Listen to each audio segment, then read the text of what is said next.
The second example. Draw a circle with radius of 20 mm. Draw a circle again with the diameter of 20 mm.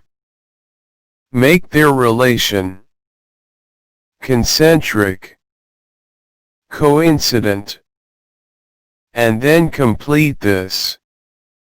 Draw a circle again with radius of 10. Draw a circle with diameter of 10. Make relations concentric, coincident, and smart dimension. Select the line, coincident, tangent, and an arc.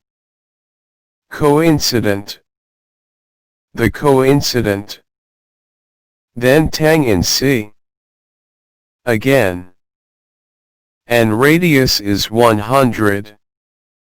Trim the sketch and complete this.